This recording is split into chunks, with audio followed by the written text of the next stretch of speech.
Hi, everyone. Ernie Anastas here. I want to take a moment to talk to you about something truly special. Shriners Children's. For more than 100 years, they have helped over 1.5 million kids with complex medical issues receive the most amazing care anywhere. Now here's Keshi's journey with Shriners Children's. Shriners Hospitals for Children gave me back my mobility in every way. I got here in a wheelchair, and 2 years into my treatment, I was ready to go back to school and finish high school. For the first time, Kechi was able to look up. And we take these things for granted, but he gave her hope. He gave her life back. Once they realized how much I love music, it became a part of my healing. It became a part of my therapy. I'm calling on 77 WABC's audience to help provide hope and healing by donating to Shriners Children's. Call 1-800-276-8007. That's 1-800-276-8007. Or go online to loveshriners.org to give. It's a common sense recap of the big stories. It's Katz and Cosby on 77 WABC.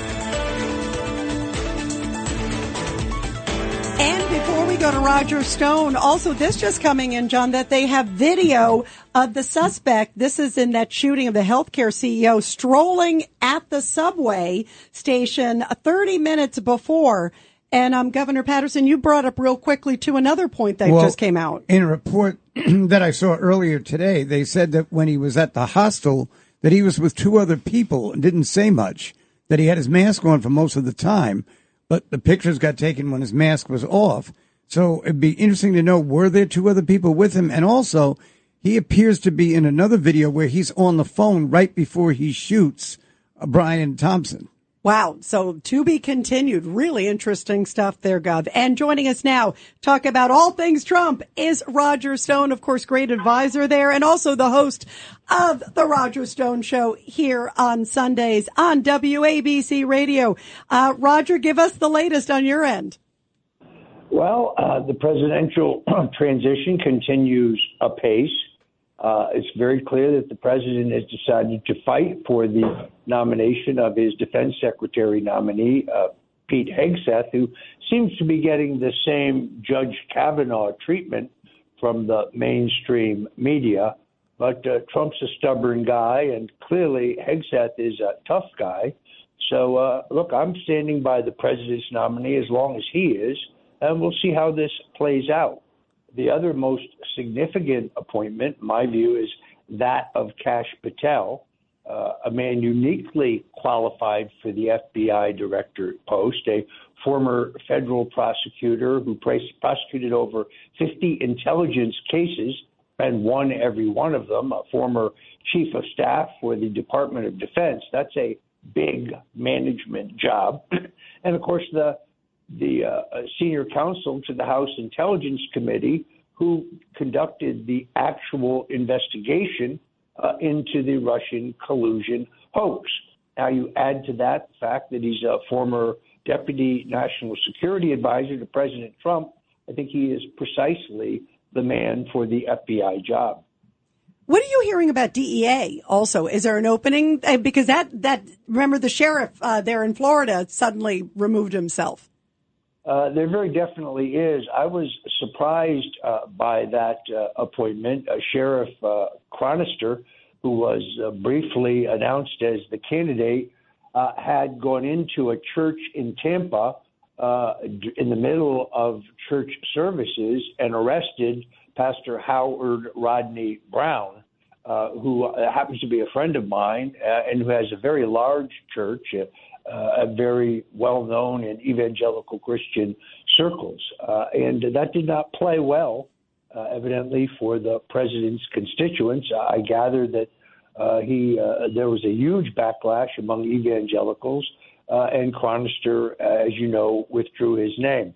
I have not heard new names, but it's, as you know, with the crime epidemic going on in America because of our open borders, it's a very important job. Yeah, boy, with fentanyl and everything. Governor Patterson, you got a question for Roger Stone. So, Roger, I'd just like you to know that I quoted you in an interview earlier today because I thought it was a great point you made about the officials in different cities saying that they weren't going to accept the removal of the migrants and that it was a sanctuary city.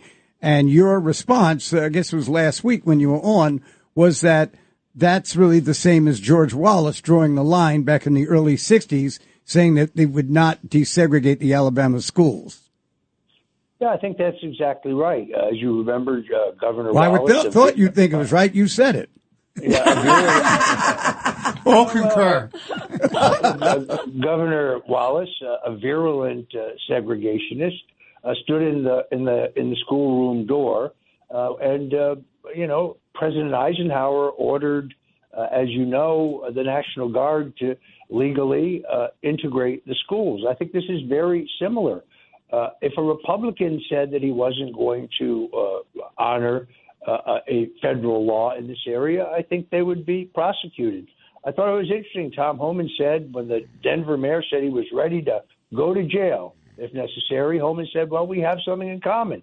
He's ready to go to jail, and under the law, and he cited the actual law, I'm ready to put him there. It was a great line. Yeah, it was the best. By the way, what did you think of the all this talk about preemptive pardons, Roger? Maybe a pardon for Fauci, maybe a pardon for Adam Schiff that the Biden administration might do. Yeah, what's your thoughts on that? Well, it's interesting. After the 2020 election, I kind of figured out that a case would be made legally that anyone, any American who had questioned the outcome of the 2020 election, that they would say that was a crime. I think under the First Amendment, it's not a crime. But at that time, I said President Trump should consider a blanket pardon for any Republican member of Congress, any Republican member of the Senate, any Republican member of his staff, any advocate on his behalf who questioned the outcome of the election, which I think is perfectly legal to do. Should get a pardon so that they would not be prosecuted. And, of course, we saw those exact prosecutions in Arizona and in Georgia. So I understand the thinking. On the other hand, if Liz Cheney and Adam Schiff and Zoe Lofgren and Jamie Raskin did nothing wrong in the January 6th investigation, why would they require a pardon? Yeah, it's a good point. And there's a lot of discussion about whether it happens. There's got to be the rule of law. And like we said before, that we got to find out what happened, who's guilty, who's not guilty.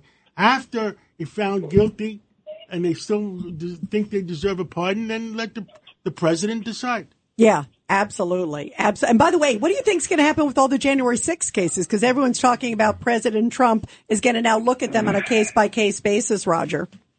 I think he has made it very clear that he intends to use executive clemency in those cases.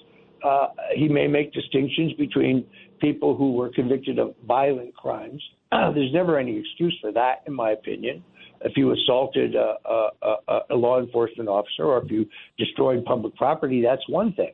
If, however, you got a 3-year sentence for trespassing, I think that's a different thing. So, look, perhaps the president will decide to pardon some and commute the sentences of others. I do know this, however. The conditions in the D.C. jail, that's like a gulag. That's like a Russian gulag. It's worse than Rikers Island. I think it's inhumane. The truth is we treat terrorists in this country better than we treat some of our own citizens who made stupid mistakes on January 6th.